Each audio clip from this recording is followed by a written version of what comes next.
Hey, welcome back. It's Mathias from Mortgage 360, and today we are discussing how to repair your credit. And if you're coming here looking for that video on the gimmicks and the tricks and the things you can do to try to make your credit better really, really fast, well, this is not the video for you. This is the truth, the real way to fix your credit. And I'm gonna give you a forewarning here. It's gonna take time and it's gonna take effort. It isn't gonna be easy. But before we get into it, do me that favor, hit that subscribe button, hit that notification bell, please hit that like button so more people like you can see this video.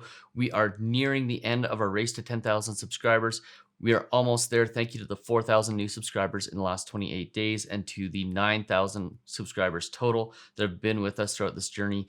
In the next couple of weeks, maybe in the next couple of days, we are going to give away somebody's rent or mortgage payment for a month just for subscribing to this channel. If you haven't subscribed already, click that subscribe button to enter to win. It's free, it's easy, and it's definitely worth it. The definitive guide on how to manage your credit. Product, penalty, price, in that order. It's never been more important to get your mortgage right. Okay, so let's get into it. Let's discuss how to repair your credit. And like I said, this isn't the video where you are going to get all the tips and tricks and the easy way to fix your credit and bring your credit score up by 100 points pretty much overnight. Yeah, there are some things you can do that will help with that. But the reality of it is fixing your credit takes three things. It takes making your payments, it takes understanding how much you utilize your credit, and it takes time. And if you are in need of repairing your credit, well, here's the reality of it. The best way to avoid having to repair your credit is not to get into the situation where you have to do the repairs in the first place. And all three of these things I'm going to talk about today are things that will help you not get into the position where you have to do a consumer debt proposal or file bankruptcy or whatever it is in the country that you're in. By the way, as far as Canadians are concerned, for those of you who are watching from Canada, the difference between a consumer debt proposal and a bankruptcy is very minimal. Don't let somebody tell you that a consumer debt proposal is better. Don't let them tell you that it won't affect you being able to get a mortgage or being able to get credit, because it is absolutely a fallacy. Basically, whether you are doing a consumer debt proposal or a bankruptcy, you're dealing with a insolvency trustee, which means that the process is pretty much a legal process that is you acknowledging that you haven't been able to make your payments or keep up with your debt obligations. And in both cases, when you go to apply for new credit down the road, they are looked at very similarly. The difference is a bankruptcy is where you have to give up your assets. A consumer debt proposal is a negotiation with your debt holders, but both are equally as bad when it comes to your credit. So we'll get that out of the way right now. If you're watching from the States, there's different classes of bankruptcy. That's what that are very similar. You can look up the information there. But for the purposes of this video, what I want to talk about is I want to talk about the three things that in reality will repair your credit. And none of them are easy. They all take time. They all take work. And it really has to do more with your habits than the credit scoring system. So I'm not going to go into talking today about the credit scoring systems. I'm not going to talk about, how you can increase your score by this much and what makes up your score and everything else like that. I have another video I'll link to right here that you can go and watch all of that on. But let's talk about actual how to repair your credit. And that has everything to do with habits.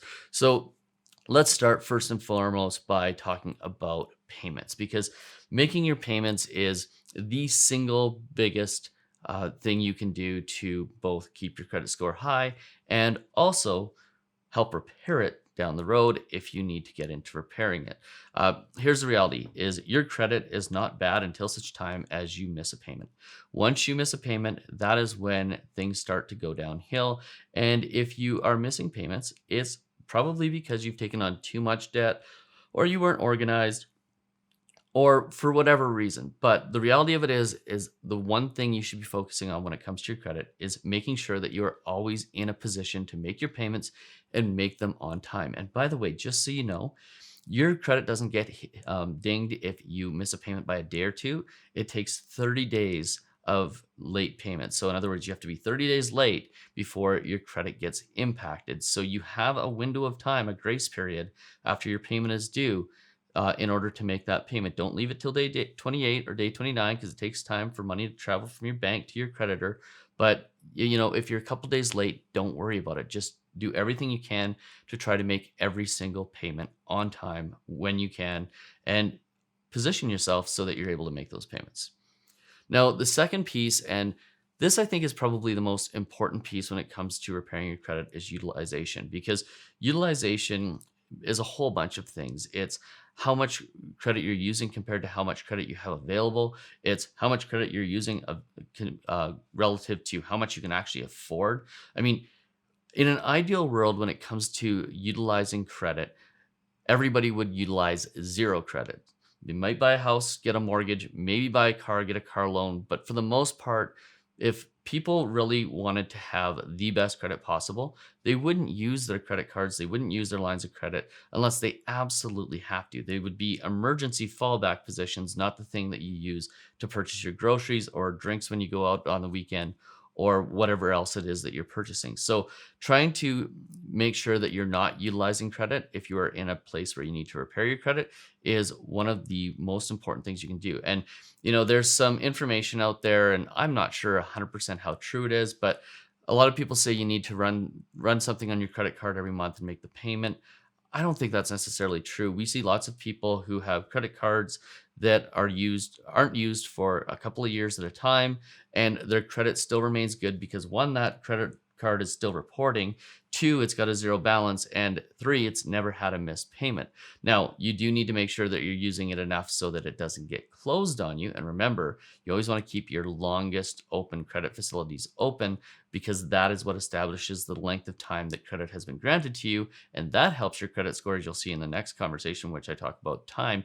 But you want to make sure that you are trying not to utilize your credit cards and your lines of credit and things like that at all if you can all help it, because honestly, the reason why we see most people have credit card troubles or debt troubles is because they've started using them thinking, oh, I'm just going to use it this one time, and then that turns into two times, and then that turns into three times and four times and five times, and then all of a sudden they have a debt problem. So one, if you want to avoid getting into a position where you need to repair your credit, try not to use your credit as often as possible. And two is, if you are in a position where you need to repair your credit, one of the fastest ways to actually get your credit score back up is to bring down your balances. And what that means is making extra payments, getting to the point where your debt to your limit ratio is very low. So in other words, you owe a low proportion compared to how much is available to you, and really just trying to get that utilization piece under control. And again, what I mean by utilization is, one, not using it if you can avoid using it, and two is, if you have a negative credit score, probably the fastest way to bring your credit score up is to knock out that utilization and basically lower all of your balances. Now, the third thing to do in order to repair your credit is to wait, because here's the reality of it. If you have a collection, if you have a bankruptcy, if you have a consumer debt proposal, if you have a missed payment, all of those things are going to be on your credit for a period of time, anywhere from 6 to 10 years. Thank you to the guy who pointed out that it is 6 years, not 7 years, and had a nice little discussion with me on my last credit video. Really appreciate you showing up and making those comments that were essentially useless. But yes, a missed credit card payment will last for 6 years on your credit bureau. And quite honestly, the only way to get rid of that and to have your score come back up is, one, make all your payments on time going forward, and then two, wait until such time as that comes off of your credit bureau. And time is the one thing that cures all wounds when it comes to credit. It is the one thing that is a certainty when it comes to increasing your credit score. And in a lot of cases, you're going to have to wait. Now, let's talk about things like collections. Let's talk about things like judgments, because those are things that you want to get off of your credit as fast as possible. There are some people that believe that if you're in a fight with a cell phone company, you should not pay them and fight it out. And that is the worst thing you can do, because even if they are wrong, they can destroy your credit pretty much overnight by filing a collection or getting a judgment against you. Obviously, if you're getting a cell phone, you're in a dispute with a cell phone company, there probably isn't going to be a judgment. But keep in mind that when you're in arguments with people and arguments with companies that are basically your creditors, they have the power to impact your credit adversely and for a pretty significant period of time. So if you've got a collection, my recommendation is to go and pay it and then fight with the companies after you've paid it in order to get them to take it off your credit, or in order to get them to basically get rid of it. The last thing you want to do is end up with a collection because you had a disagreement with Bell or Rogers or Shaw or TELUS, and have them basically throw that collection on your credit bureau and ultimately end up with with a really bad situation for the next 6 to 7 years because of a dispute with respect to your credit. So, at the end of the day, credit is all about habits. It's all about, one, not using it unless you need to use it, two, using it sparingly, and three, if you do make a mistake, it's about correcting the mistake and then giving it time to get back to where it should be. And one thing to note is, if you've got over a 700 beacon score or over a 700 credit score, the game of trying to get it to 750 or 800 or 900, yeah, it can be fun, but it's probably not something you really need to focus on.